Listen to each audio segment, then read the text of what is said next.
మనందరికీ తెలిసిన అంశమై ఉన్నది. సందర్భాన్ని బట్టి మార్క్స్ వార్త 11వ అధ్యాయం 1వ వచనం నుండి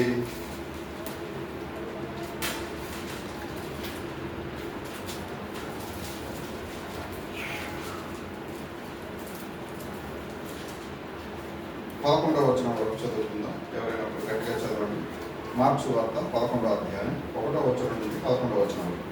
ఆయన ఉపమాన రీతిగా వారికి బోధింపనారంభించారు.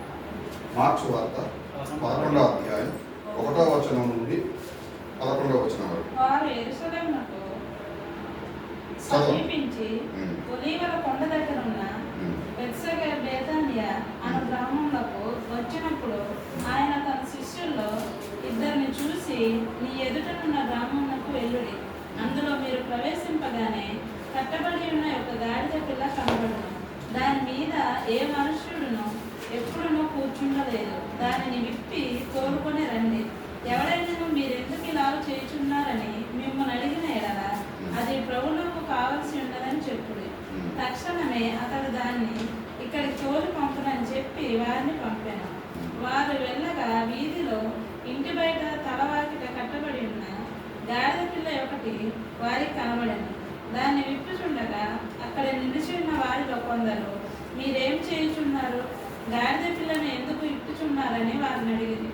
అందుకు శిష్యులు యేసు ఆజ్ఞాపించినట్టు వారితో చెప్పగా వారు పోనిచ్చేది. వారు ఆ గాడిద పిల్లను యేసు వద్దకు తోలుకొని వచ్చి తమ బట్టలు దానిపై వేయగా ఆయన దాని మీద కూర్చుండెను. అనేకులు తమ బట్టలను దారి పొడవునను పరిచిరి, కొందరు తమ పొలంలో నరికిన కొమ్మలను పరిచిరి.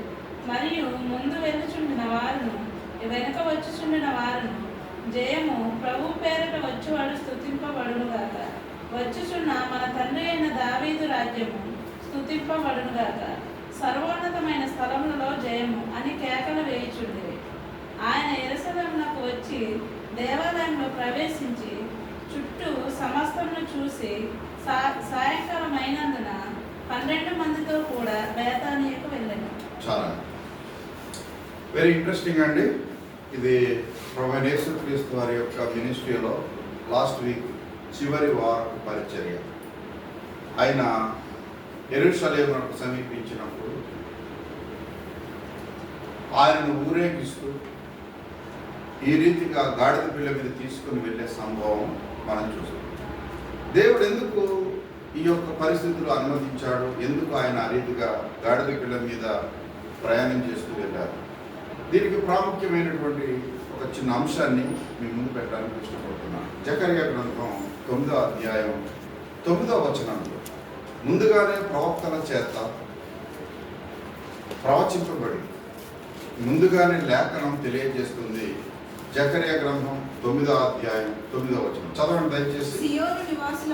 సియోను నివాసులారా బహుగా సంతోషించుడి, యెరూషలేము నివాసులారా ఉల్లాసముగా ఉండుడి.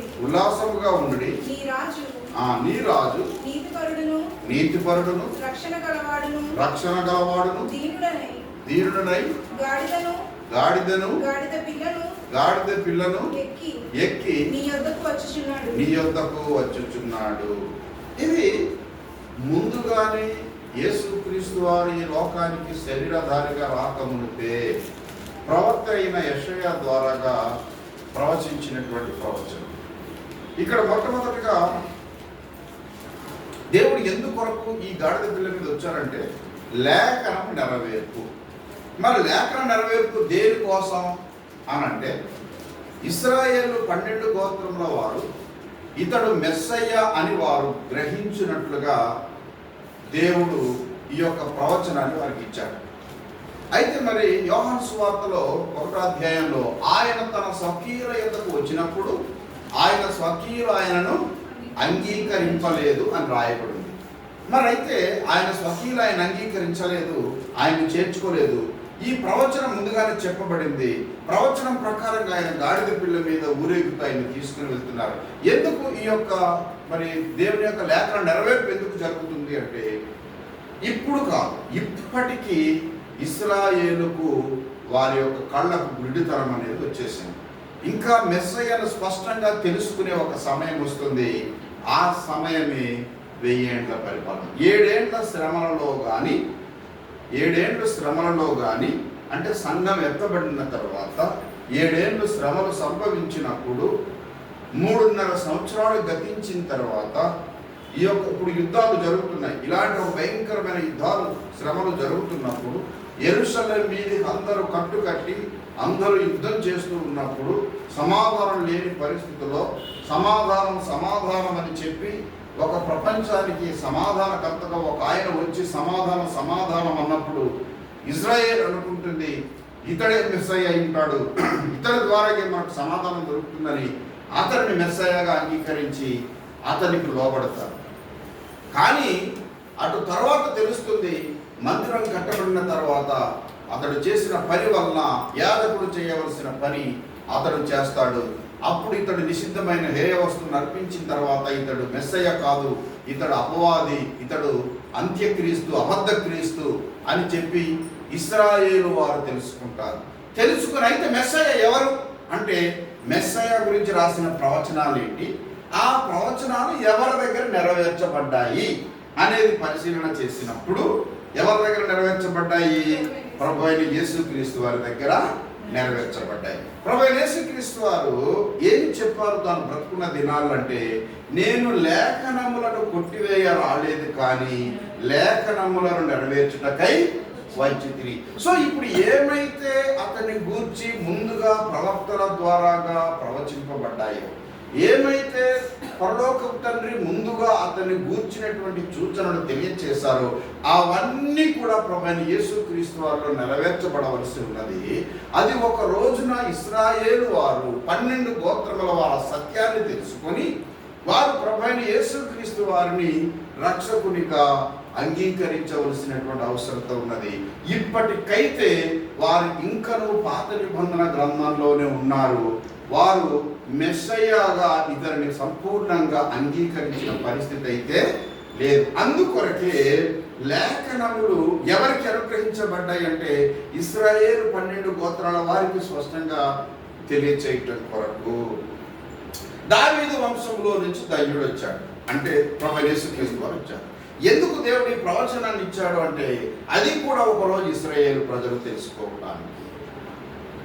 సో ఇలాగ మనం లేఖనాలన్నీ కూడా మనం చూస్తే ఇశ్రాయేలు ప్రజలు ఒకరోజు ఈ సత్యాన్ని తెలుసుకుంటారు. సో ఇప్పుడు ప్రభువైన యేసుక్రీస్తు వారు గాడిద పిల్ల మీద ఎందుకు యెరూషలేము వీధుల్లోకి వచ్చారయ్యా అంటే ముందుగా లేఖనం చెప్పబడింది. ఆ లేఖనం నెరవేర్చబడటం కొరకు ఆయన గాడిద పిల్ల మీద యెరూషలేములో ఆయనకు హోసన్న జయమని కేకలు వేస్తూ ఇదిగో దేవుని సింహాసనం కోసం, దేవుని రాజ్యం కోసం రాజుగా అతన్ని గట్టిగా కేకలు వేస్తూ ఆరాధిస్తూ ప్రజలు స్తుతిస్తూ వచ్చారు. కానీ ఇది ఎప్పుడు నిజంగా జరుగుతుంది? సంపూర్ణంగా ఇది ఎప్పుడు జరుగుతుందంటే 1000 ఏళ్ల పరిపాలనలోనే జరుగుతుంది. 1000 ఏళ్ల పరిపాలనలో ఆయన నీతి రాజుగా ఈ ప్రపంచానికి 1000 సంవత్సరాలు పరిపాలించబోతున్నారు. అది 1000 ఏళ్ల మిలీనియం కింగ్డంలో అది సంపూర్ణంగా నెరవేర్చబడుతుంది. రెండవ అంశం ఏంటి అని ఆలోచన చేస్తే ప్రభువైన యేసుక్రీస్తు వారు గాడిద పిల్ల మీద రావటానికి ఆయన సాత్వికుడు, దీన మనసు గలవాడుగా గాడిద పిల్ల మీద వస్తాడు. గాడిద పిల్ల మీద రావటానికి ఆయన సమాధానం అనుగ్రహించడానికి తన తగ్గింపు జీవితాన్ని ఈ సర్వలోకమునకు ఆయన చూపిస్తూ ఈ రక్షణ అనుగ్రహించడానికి ఆయన వచ్చారు. నిజానికి మన ఇప్పుడు రెండవసారి రాబోతున్నారు. రెండవసారి ఆయన మేఘారూఢుడుగా వస్తాడు. ఈ రెండవసారి వచ్చినప్పుడు ఆయన గుర్రం మీద వీరుడుగా జనములను జయించుకుంటూ వెళ్తాడు. ప్రకటన గ్రంథం 6:2 వచనంలో చూసుకుంటే ఆయన తెల్ల గుర్రం మీద అతడు ప్రయాణం చేస్తున్నట్లుగా దేవుని యొక్క లేఖనం ప్రవచనంలో రాయబడింది. కానీ ఇప్పుడైతే గాడిద పిల్ల మీద వచ్చాడు. ఆయన తన తగ్గింపు జీవితాన్ని ఈ సమాజానికి శాంతిని సమాధానాన్ని తెలియజేయడానికి ఆయన గాడిద పిల్ల మీద వచ్చాడు. యుద్ధానికి వెళ్ళేవారు గాడిదల మీద వెళ్ళరు. యుద్ధానికి వెళ్ళేవారు దేని మీద వెళ్తారు? గుర్రాల మీద వేగంగా ప్రయాణం చేయడం కోసం. ఇప్పుడైతే ఈ యొక్క అభివృద్ధి చెందిన ఈ తరుణంలో మరి ఫైటర్ జెట్స్ వాడుతూ ఉన్నారు అనుకోండి. అయితే పూర్వకాలం సింబల్గా గుర్రంలో సింబల్ దేనికంటే బలానికి, రెండోది వేగానికి గుర్తుగా ఉండేవి. మరి గాడిద దేనికంటే చాలా దీనత్వానికి, ఒక చిన్న చిన్న పనులకు ఉపయోగించుకుంటూ ఉండేవారు. ఈ యొక్క గాడిద. ఆ గాడిద పిల్ల మీద ప్రభువైన యేసుక్రీస్తు వారు యెరూషలేములోనికి వచ్చి తాను ఎంత దీనుడుగా ఇక్కడికి ప్రవేశించారో అది మనం తెలుసుకోవచ్చు. ఇంకా నిజంగా చెప్పాలంటే ఫిలిప్పీయులకు రాసిన పత్రిక 2వ అధ్యాయంలో 6వ వచనం నుంచి మనం 2-3 వచనాల కిందకు అలా చూసుకున్నట్లయితే, ఆయన మనుషుల పోలికగా పుట్టి దాసుని స్వరూపము ధరించుకొని తను తాను రిక్తునిగా చేసుకొనును, ఆకారమందు మనుషుడిగా కనబడినప్పటికీ ఆయన నిజానికి ఎవరు? దేవుని స్వరూపి అయ్యుండి దేవునితో మరి దేవునితో ఉండకు. ఆయన చదవడం వచ్చనండి. ఫిలిప్పీయులకు రాసిన పత్రిక 2వ అధ్యాయం 7వ వచనం. మనుషుల పోలికగా పుట్టి దాసుని స్వరూపమును ధరించుకొని తన్ను తానే రిక్తునిగా చేసుకొనును, మరియు ఆయన ఆకారమందు మనుషుడిగా కనబడి ఆయన ఆకారమందు మనుషుడిగా కనబడి ఆయన దేవుని స్వరూపం కలిగిన వాడు, కానీ ఆకారమందు మనుషుడిగా కనబడి తన్ను తాను ఎంతగా తగ్గించుకున్నాడో ఈ వచనాల్లో చాలా స్పష్టంగా రాయబడతారు. కనుక ప్రభువైన యేసుక్రీస్తు వారు మరి పరలోకాన్ని విడిచి భూలోకానికి వచ్చి ఎంతగా తగ్గించుకున్నారో ఈ గాడిద పిల్ల మీద తాను ప్రయాణం చేస్తున్నప్పుడు తన దీనత్వాన్ని, తన సాత్వికాన్ని చాలా స్పష్టంగా తెలియజేస్తున్నాడు. మూడో విషయం ఏంటని ఆలోచన చేస్తే ఇక్కడ గాడిద పిల్లను కూడా మనం జ్ఞాపకం చేసుకోవచ్చు. ఈ గాడిద పిల్ల మీద ఎవ్వరు ఎప్పుడు ఎక్కి ఉండలేదు. ఈ గాడిద పిల్ల ప్రభువు కోసం వాడబడింది, ప్రభువు పని కోసం ఉపయోగించబడింది. ఇక్కడ నా అంశం ఏంటంటే, ఒకటి లేఖనంలో నెరవేర్పు, రెండో అది అందులోనే మన ఇశ్రాయేలు ప్రజలకు అది సంకేతం. ఈయన మెస్సయ్య అని చెప్పి వాళ్ళు గ్రహించడం కోసం లేఖనం నెరవేర్పడం జరిగింది. అందుకొరకే ఆ లేఖనం నెరవేరినట్టుగా యెరూషలేము వీధుల్లో ఆయన సంచారం చేశారు. ఇక్కడ చూసినట్లయితే ఈ గాడిద పిల్ల మీద ఆయన ఎక్కి రావటం ఏంటంటే తగ్గింపుకు సూచనగా మనం చూస్తున్నాం. అలాగే ఈయన గాడిద పిల్ల అనేటటువంటిది మనకు సూచిస్తుంది. నిజంగా దేవుడు వాడుకున్నటువంటి పాత్ర అది ఎంత చిన్నదైనా దానికి ఎంత ఘనత వస్తుందో. క్రీస్తును మోసుకుపోయినటువంటి గాడిద పిల్ల అక్కడ మనం చూస్తున్నాం. క్రీస్తును మోసుకొని పోయే వారంగా మనం ఉంటే అది మన జీవితానికి ఎంత ధన్యతో. దేవుడి వాక్యంలో రాయబడింది, మన మనిషి గొప్పతనంగా చెప్పుకోవడం. దేవుడు వాడుకోను మనుషుడు, దేవుడు మెచ్చుకొని దాసుడు గొప్పవాడు.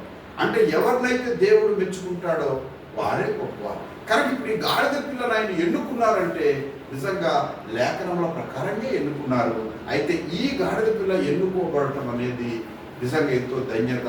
అయితే అలాగే ప్రభువైన యేసుక్రీస్తు వారు ఈ లోకంలో నుండి మనల్ని ఏర్పరచుకొని ఆయనను మోసుకొని పోవటానికి, ఆయన్ని కనపరచడానికి దేవుడు మనకిచ్చిన ధన్యతను బట్టి మనం ఎంతగానో దేవుని స్తుతించవలసిన వారమైన. అపోస్తలుడైనటువంటి పౌలు ఒక సందర్భంలో చెప్తారు, మీరు పత్రిక ఉన్నారు అంటాడు. అంటే దాని అర్థం ఏంటంటే క్రీస్తును మోసుకొని పోయే వారంగా. పేతురు గారు చెప్తారు, క్రీస్తు మనకు మాదిరి ఉంచి వెళ్ళేను అంటారు. తన అడుగు జాడలను బట్టి నడుచుటకు ఆయన మనకు మాదిరి ఉంచి వెళ్ళేను అని చాలా స్పష్టంగా దేవుని యొక్క వాక్యం రాయబడింది. కానీ రాత్రికాల సమయంలో ప్రభువైన యేసుక్రీస్తు వారు ఈ చివరి వారపు పరిచర్య చాలా అద్భుతమైనటువంటి పరిచర్య. ఆయనకు తెలుసు రేపేమి జరగబోతుందో, ఆయనకు తెలుసు. ఆయన దైవ చిత్తానుసారంగా ఈ రీతిగా యెరూషలేములో ప్రవేశించి వారందరూ కూడా అతన్ని చాలా గొప్పగా మరి పొగుడుతూ ఉన్నారు, ఆరాధిస్తున్నారు, కనపరుస్తూ ఉన్నారు. కొంతమంది ఏమంటున్నారు, అయ్యా నీ శిష్యులకు చెప్పయ్యా కొంచెం మౌనంగా ఉండగా, వీరు ఊరకున్న యెడల ఈ రాళ్ళు లేచి కేకలు వేస్తాయి. ఇదిగో మరి ఈ రాళ్ల వలన కూడా దేవుడు అబ్రహామునకు పిల్లల్ని కలుగచేయగలడు. కనుక ప్రభువైన యేసుక్రీస్తు వారు రాబోయేటటువంటి రాజుకు గుర్తుగా ఈ సంభవం జరిగినట్లుగా మనం చూడగలుగుతాం. కనుక ఇవన్నీ ఎక్కడికి దారి తీసినాయి? ఇప్పుడు ఒక గ్రూపు ఎప్పటి నుంచో యేసుక్రీస్తు వారిని వెంబడిస్తుంది. ఎప్పటి నుంచో కొన్ని గ్రూపులు అక్కడ ఉన్నటువంటి శాస్త్రులు, పరిసయ్యులు, మతాధికారులు యేసుని చాలా నిశ్చితంగా పరిశీలన చేస్తున్నారు. ఎందుకోసం పరిశీలన చేస్తున్నారంటే ఇతని పాపులారిటీ పెరిగిపోయింది, అనేక వేల కొద్ది ప్రజలు వెంబడిస్తున్నారు. కనుక ఎప్పుడు ఇతన్ని హతమార్చాలా అని ఆలోచన చేశారు. ఈరోజు ఈ యొక్క యెరూషలేము వీధుల్లో ఈయన ఊరేగిస్తున్నప్పుడు ఇతనికి ముగింపు పలికేయటం మంచిది. కయప అంటాడు ప్రజలందరి కోసం ఒకడు చనిపోవటం మంచిది అంటున్నాడు. లేఖనం నెరవేర్పంతే. ప్రజలందరి కొరకు ఒక వ్యక్తి మరణించడం మంచిది అంటాడు. సో ఎప్పుడైతే వీళ్ళు ఈ ఆలోచన వచ్చిందో ఇక యేసు ప్రభు వారికి కూడా తెలుసు. అందుకోసమే అతడు సిద్ధపడి మరి యొక్క యెరూషలేములోకి ప్రవేశించినట్లుగా మనం చూడగలుగుతాం. అంతకు ముందే యేసు ప్రభు వారు తన శిష్యులకు చెప్పాడు, అక్రమకారులలో ఒకనిగా నేను ఎంచబడబోతూ ఉన్నాను అనే విషయాన్ని తన శిష్యులకు కూడా ఆయన అనేక మార్లు తెలియజేస్తూ వచ్చారు. ఇదిగో నేను చనిపోయి సమాధి చేయబడి 3వ దినాన తిరిగి లేస్తారనే విషయాన్ని కూడా తెలియజేస్తూ వచ్చారు. కనుక ప్రభువైన యేసుక్రీస్తు వారు లేఖనముల యొక్క నెరవేర్పు. అందుకే దేవుని యొక్క వాక్యాన్ని దేవుని సంఘం, దేవుని ప్రజలు చాలా స్పష్టంగా తెలుసుకోవాలి. మనం దేనిని విశ్వసిస్తున్నామంటే ప్రభువైన యేసుక్రీస్తు వారిని రక్షకునిగా దేవుని అంగీకరిస్తాం. ఎలాగునంటే through the word of God, దేవుని యొక్క వాక్యం ద్వారా.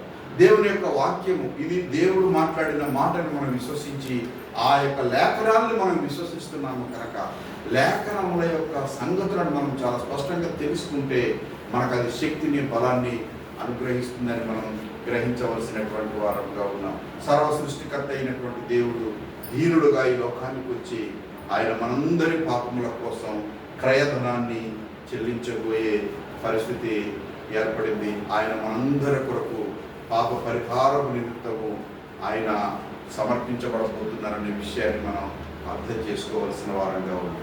అందుకోసమే మన పాపముల కొరకు క్రీస్తు చనిపోయారు. హెబ్రీ పత్రిక 2:9 ప్రకారంగా చూస్తే ఆయన మనుషులందరి కొరకు మరణం పొందినట్లుగా రాయబడింది. మనుషులందరి కొరకు ఆయన ప్రాణం పెట్టారు.